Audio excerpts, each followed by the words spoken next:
dans un avenir proche à moyen terme. Ma proposition, s'il y a un rassemblement à faire cette fois-ci, un grand, ou peut-être des grands, c'est devant les bureaux de l'ONU à travers la planète et non pas devant le consulat ici.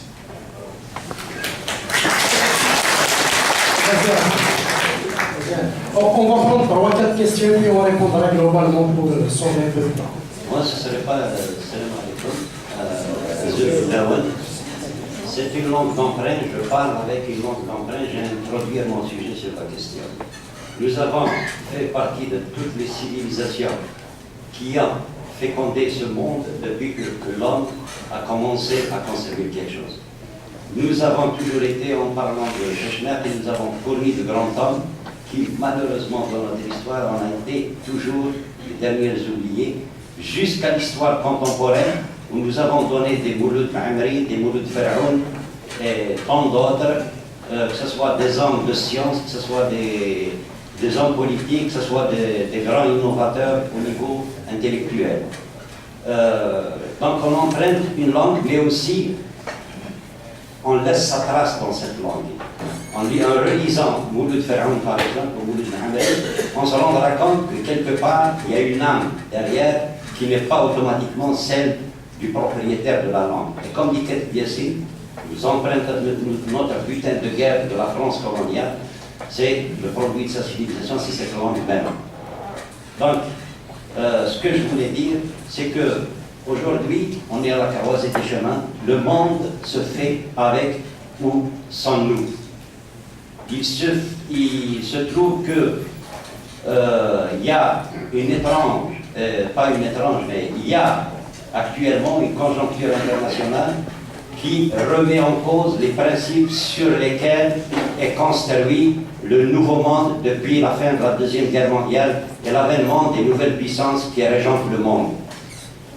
Nous sommes un ancien État hérité de la France coloniale au même titre que tous les autres États qui siègent à l'ONU et qui veillent à ce partage depuis le congrès de Yalta.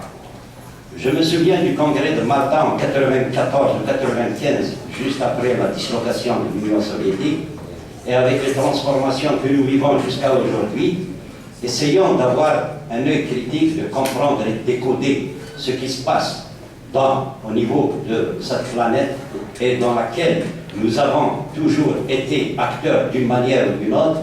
Maintenant, la hauteur de nos objectifs, pour nous, elle a toujours existé, elle n'est jamais morte.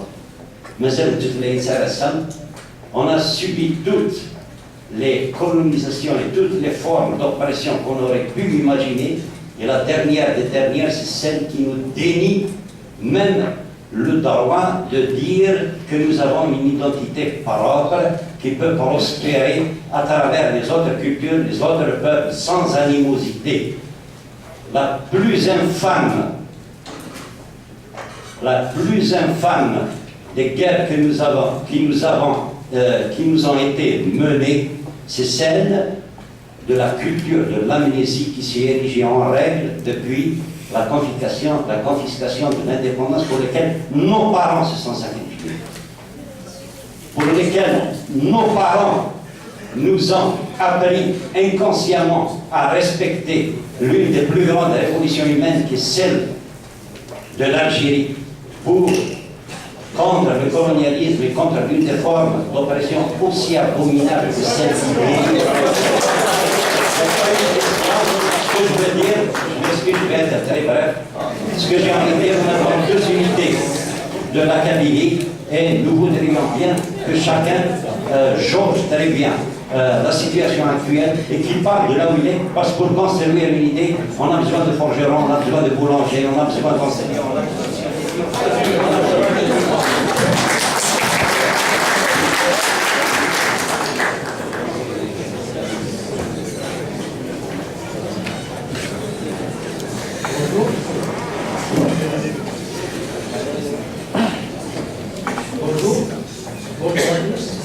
Merci M. Farhadine de tout ce que vous avez fait pour la Kabylie et pour la culture berbère.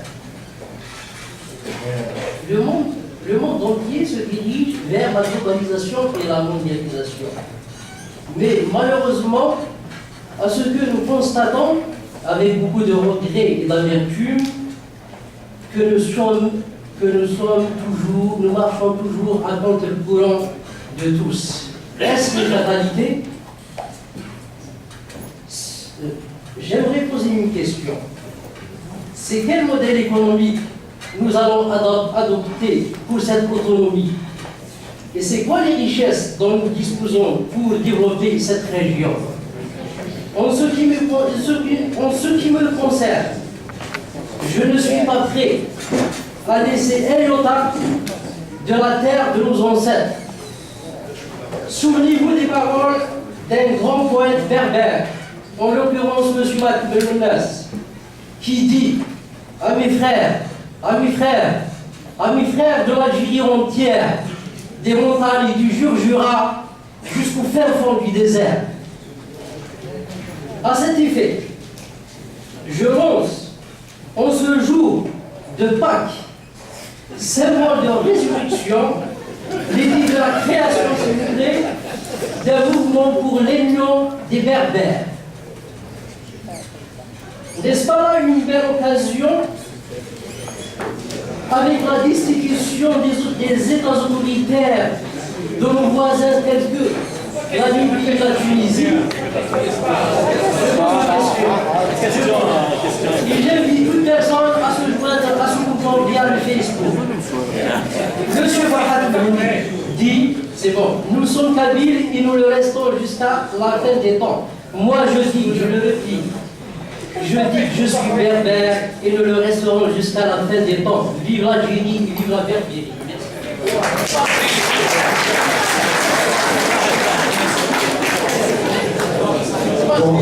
Ok. On va répondre, voilà. Monsieur Farad, on va rajouter 3 questions et on arrête. Le prochain, vas-y, prends la parole.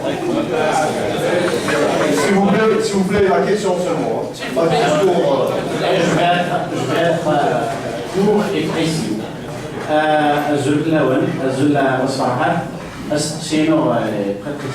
Supposons ce cas, le pouvoir algérien déclare qu'il y a un qui ont la Kabylie. Est-ce que vraiment, vu un Kinigas l'histoire est témoin, et récit d'Ayman et est-ce que vraiment nous avons toute la maturité suffisante pour bien faire les choses? Merci.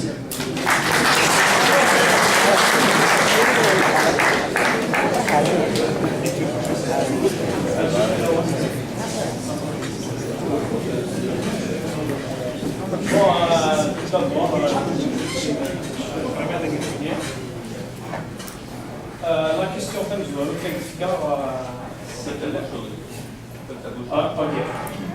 c'est que les berbères laïcs, là je ne suis pas d'accord du tout. Je suis musulman et kabyle et berbère. La question non, c'est que la question non, vraiment la question non, on va faire quand même en France, le gouvernement provisoire pour la Kabylie. Est-ce que c'est les Kabyles algériens? Non, les Français toujours à l'Algérie. Parce que l'Algérie actuellement, il est fasciné au mien, il est fasciné au pays, il est fasciné au arabe, il y a مثلا يقنصر تنشتين. ما تنتفهمني شي قبائل. اللي عليا نكونيا. ديالهم ساشون شوز على الفن. الجرا ما في أقيار ديال غاربة. أقيار ديال غاربة. alors الشريعة هي بتاعي ما حتصير. شريعة تريكون ديال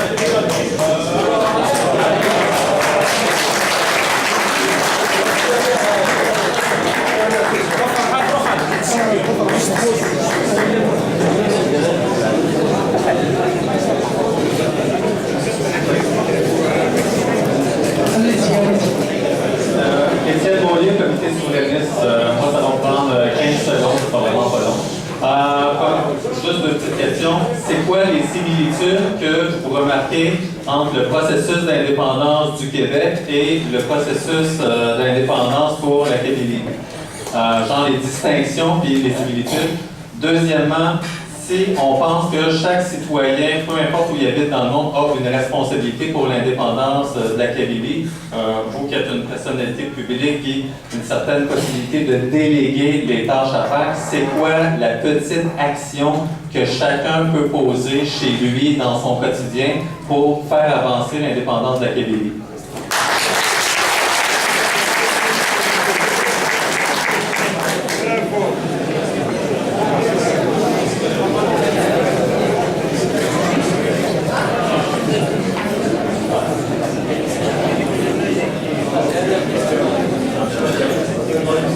On prend encore cette question avant de répondre globalement. Merci. Zul, Fédératrice de la Farhat, bienvenue à Montréal. J'ai deux questions c'est au niveau de la conception des concepts. L'autonomie, l'autodétermination, le fédéralisme, où est-ce que vous vous situez dans ces trois-là et expliquer, c'est bien que ce soit clair, que ce soit cohérent, parce que parfois, très souvent, il y a la confusion. La deuxième question, je crois qu'elle rejoint un peu la question qui vient d'être posée par rapport à la base. Que doit faire la base dans ce projet? Qu'est-ce qui se fait en Kabylie notamment? Où est-ce que vous en êtes sur le terrain en Kabylie? Et que doit-on faire en tant que Kabyle? Chaque Kabyle, qu'est-ce qu'il doit faire? Je peux répondre, c'est bien Diallo.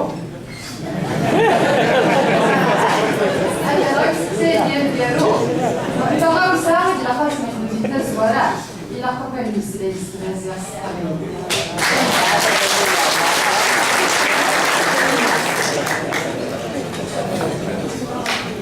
On va répondre donc globalement aux questions qui viennent d'être posées. La Kabylie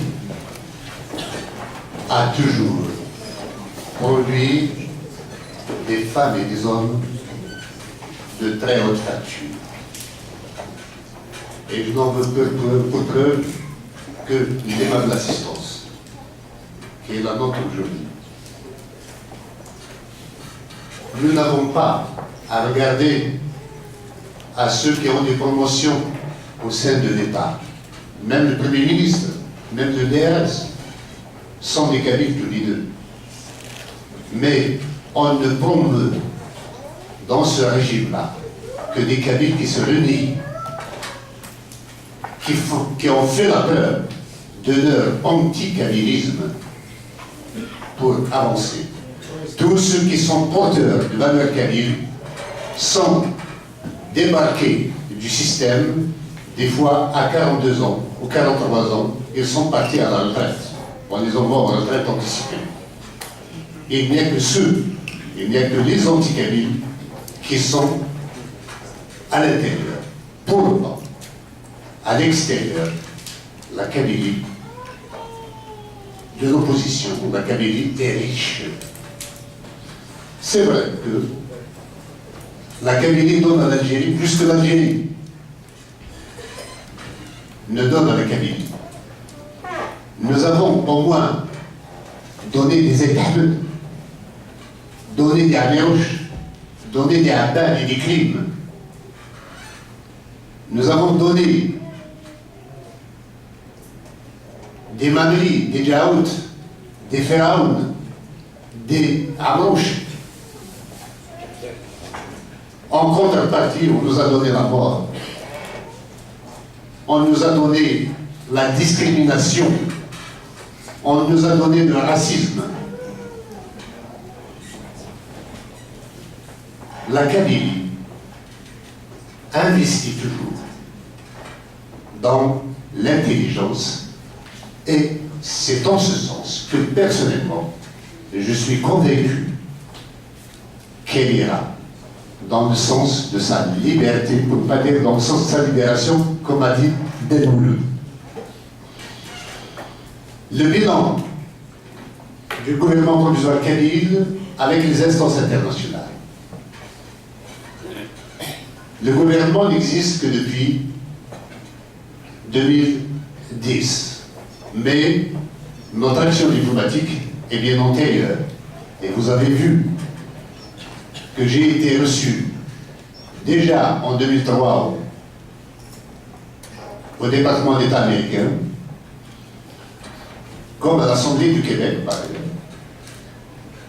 Mais depuis que nous avons formé le gouvernement, j'ai été reçu de nouveau au département d'État américain, au mois de mai dernier, oui, ainsi que au Congrès et au Sénat. Nous avons été reçus à l'Assemblée nationale française. Nous avons été reçus au Quai d'Orsay. Nous avons été reçus au Parlement européen. À chaque fois, nous entretenons les contacts que nous avons réalisés.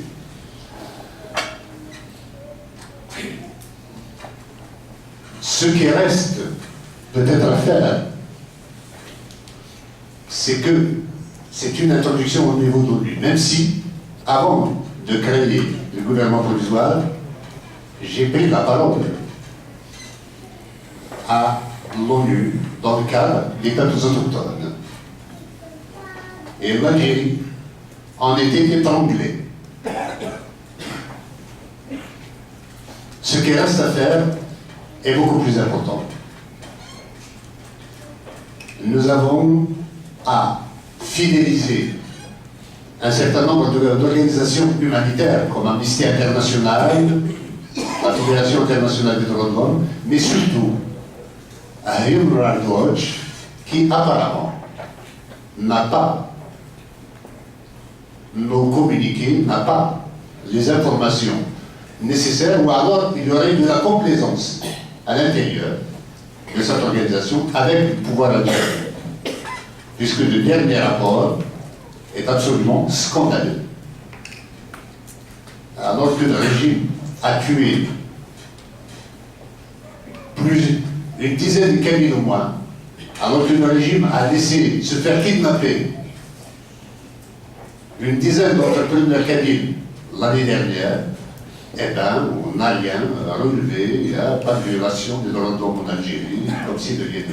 Je pense qu'il est aussi de notre responsabilité maintenant de prendre la langue, de prendre la tâche avec cette organisation pour l'entretenir et l'informer de la réalité des choses. Nous avons aussi à entreprendre des contacts avec les gouvernements arabes et africains pour banaliser cette relation, pour être dans le décor et sur les tablettes des uns et des autres. Même si nous ne sommes pas d'accord, il faut que nous les voyions pour leur dire que nous sommes là. Et qu'il vaut mieux avoir de bonnes relations avec nous parce que demain, nous les développerons au profit des intérêts de nos deux peuples.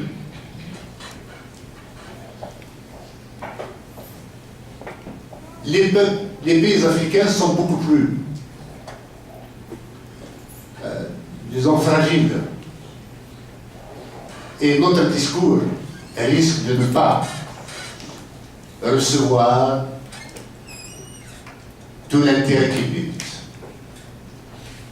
Vous avez tous vu, j'ai écrit le livre Le siècle identitaire, dans lequel j'ai montré, malheureusement pour eux, que tous les pays anciennement colonisés vont se reconfigurer, vont se disloquer, vont se défaire au profit de nouveaux États, de nouveaux pays qui vont se créer par la volonté des peuples auxquels l'histoire a fermé la porte au nez jusqu'à la chute du mur de Berlin. Lazarou vient d'en donner l'exemple et ce n'est que le début.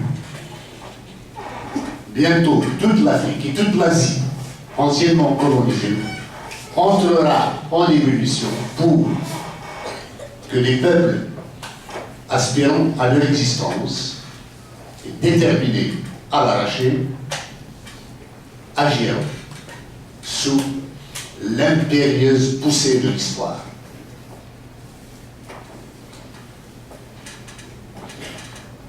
Justement, ces changements arrivent en cette conjoncture, où cette conjoncture est propice au changement. Les règles internationales ont complètement volé en éclats. D'ailleurs, elles ont commencé à voler en éclats avec la chute du mur de Berlin. La bipolarisation cède la place. On croyait au départ à une polarisation unique. Finalement, c'est une multipolarisation qui est en train de se dessiner à travers le monde. Et nous avons cette parenthèse de l'histoire qui s'ouvre, dans laquelle nous avons le devoir de nous faufiler pour accéder à la lumière. Parce que si la parenthèse se referme de nouveau, ça va être difficile. Il faudra attendre 50 ans, peut-être 30, 50, peut-être un siècle, avant que cela s'ouvre de nouveau. Donc, profitons-en. Et quant aux règles internationales, vous savez, quand on lit les grands écrits sur la diplomatie et le droit international, on se rend compte qu'en général, il n'y a de droit que le droit du plus fort, que le droit du fait accompli. Et ceux qui croient toujours instrumentaliser les concepts et les notions des articles du droit international peuvent malheureusement en rester pour leur fin. Seule l'action compte. Seul le rapport de force fait plier les choses. On a vu, il y avait l'ONU où, du temps de la guerre froide, les Russes et les Occidentaux tiraient les ficelles dans ce qu'on appelle le tiers-monde. Et chacun entretenait ses dictateurs. L'essentiel est qu'ils n'aillent pas en face. Voter à l'Assemblée de l'ONU contre eux. Maintenant, nous n'avons plus cela. Alors, il y a eu, pour se prémunir contre de telles dérives, il y a eu création du G5. Il est passé au G5, 7, puis au G8, puis au G10, puis au G12. Maintenant, on en est au G20. Et on ne sait pas combien demain il y en aura. Si j'ai quelque chose, un chiffre, existe, c'est parce que le monde est en train de tâtonner pour se trouver de nouvelles règles de fonctionnement et de nouveaux processus de prise de décision. Cela veut dire que rien, absolument rien, n'est définitif ou définitivement établi. Et que la vie est un combat à commencer chaque jour. Et que par conséquent, nous aussi, nous avons notre pierre à l'édifice à apporter. Et je crois que ce serait bon que ce livre soit lu pour voir la forme d'évolution qui correspondra le mieux à nos intérêts.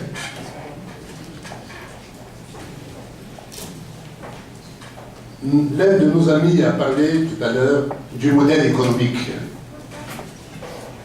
et des richesses de la Kabylie. La Kabylie est immensément riche par ses ressources naturelles qui sont tues. Pour le moment, on n'exploite que la richesse hydraulique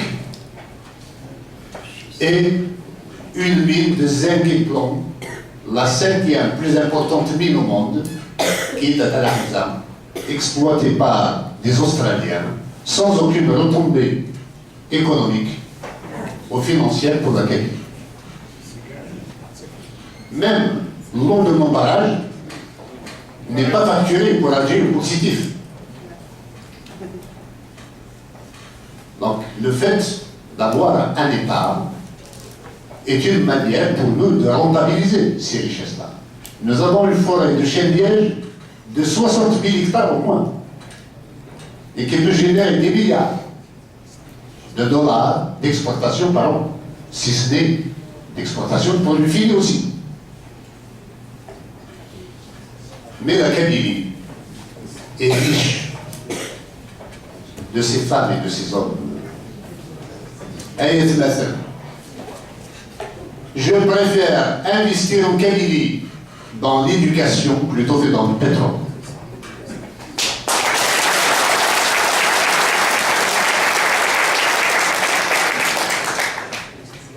Et quand on cherche à exister, ce n'est pas la question du ventre qui prime, mais celle de la dignité.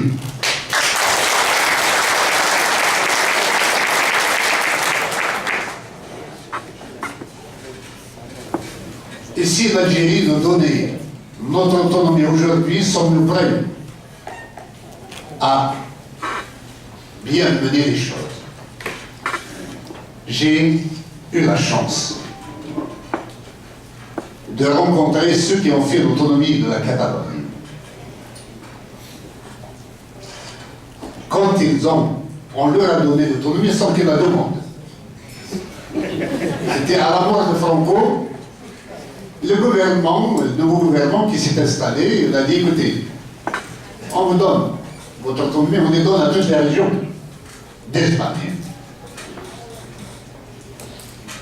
Il m'a raconté que on les appelle l'après-midi, on leur dit, écoutez, venez.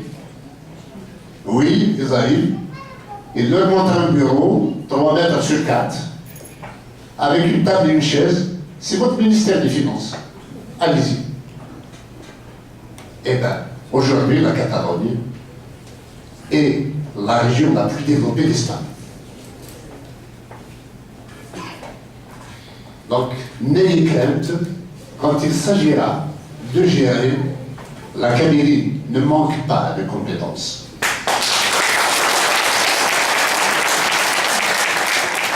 Est-ce que les antagonismes kabyles ne vont pas ressortir? Bien sûr que si.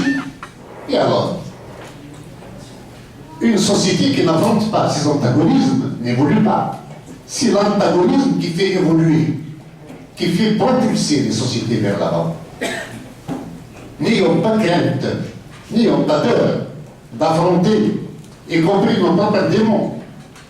Petit Kabyle, grand Kabyle, Amaravod, Akdaïli, Sfofelas, Kouadam. Nous devons affronter tout cela. Je ne vois pas comment on peut se battre pour la différence et être contre l'expression de la différence dans notre sein.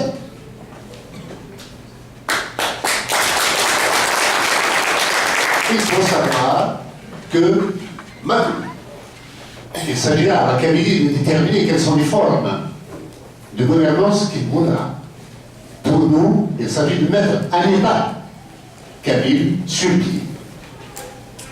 Le mode de gouvernance, sachez qu'il y aura des partis politiques pour vous proposer chacun un projet de société. Et vous y verrez le parti qui va dans le sens de vos aspirations. Mais, en attendant, pour ce qui me concerne, je ne vois pas une Kabylie à la française.